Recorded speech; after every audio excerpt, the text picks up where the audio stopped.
right, today we are talking about probability. Probability can be defined as how likely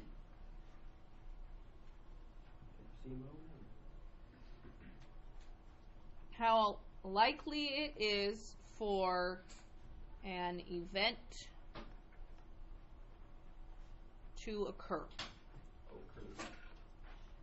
And we have two types of probability that we're going to talk about. The one that we're going to spend time with today is called theoretical probability, and then tomorrow we're going to work with something called experimental probability.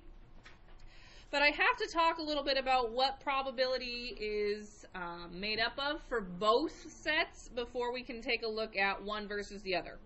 So when we have probability, we have some vocabulary words that go along with probability, and one of them is outcome. Probability is going to ask for the likelihood of a certain outcome. An outcome is just basically another word for result. And when I'm looking at an outcome, I'm looking for the result of a single trial. So I'm not looking at a group of events, I'm looking at one specific thing. Okay, if I do something once, if I flip a coin once, I want to know the outcome of that one flip of a coin. Another vocabulary word that you're going to come across is called sample space. Sample space is what happens when I take all of my outcomes. So sample space is all possible outcomes. So if I go back to flipping a coin, what are my possible outcomes for flipping a coin? I could either get heads or tails. That's my sample space. Okay? Now if I flip a coin and I get heads, that's an outcome for one event. That's one thing. What if you get the sign? It's not going to happen. And then the third one that we have here is called an event. Okay? An event can be any outcome or group of outcomes. And the event is going to be defined for you. So if I said something like, what is the result of flipping a coin 5 times? Flipping the coin 5 times is the event. Okay? So if I want to know the outcome, okay, I want to know the outcome of each individual flip. So an outcome is one flip. The event is flipping that coin 5 times. So that gets us into theoretical probability. Sound kind of like Sheldon off Big Bang Theory here, talking about theoretical. Okay, when I'm talking about theoretical probability, I'm talking about the chance that something's going to happen. There's no evidence, there's no data behind it. It's just, if I flip a coin, what is the chance that I'm going to end up with heads?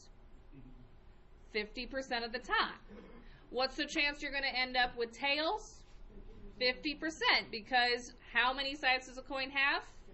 2. So theoretical probability says that before I even start flipping coins, if I flip a coin 10 times, theoretically, I should end up with 5 heads and 5 tails, because the chance of getting heads is 50%, so 50% of your trials.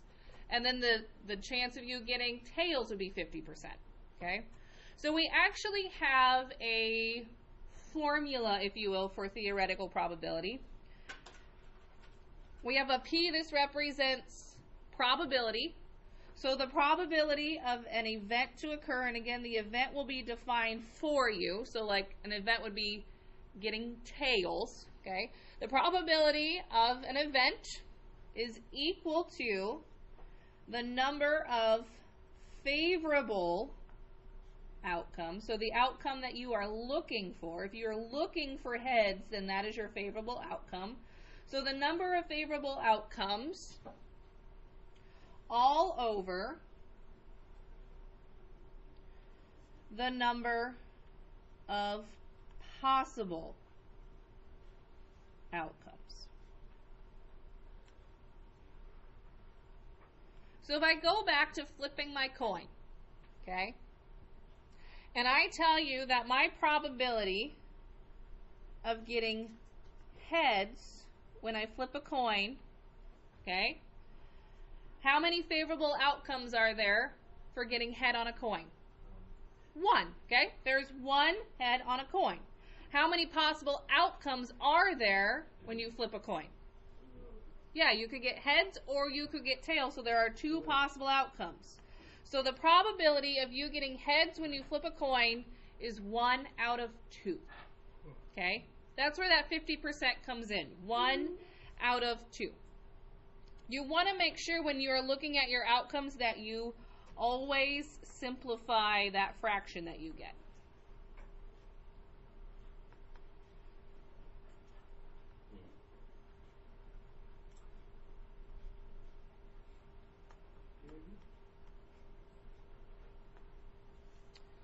All right, one last thing before we start looking at some examples here.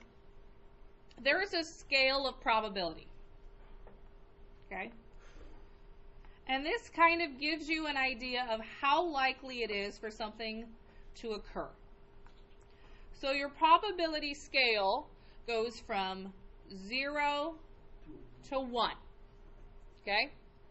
And so everything falls in between 0 and 1. So you have this, what we call continuum, okay? 0 represents that an event is impossible. Okay, if I'm flipping a coin, it is impossible for me to draw a red marble. Impossible, okay? The events aren't even related, so it's impossible for that to occur while I'm flipping a coin. A 1 is certain. Guaranteed. Okay? If I have a bag full of red marbles, what is the probability that I'm going to draw out a red marble? It's absolutely certain that I'm going to draw a red marble out of a bag that contains only red marbles. Okay? So you have a continuum that goes from 0 to 1. And of course in the middle here is 0.5. Okay? And this means that it is equally likely. So it's kind of like the flipping of the coin. It's equally likely that you're going to flip heads or tails. Okay? Now, the closer you get to 1, the more likely it is for an event to occur. The farther you get away from 1 and the closer you get to 0, the less likely an event is going to occur.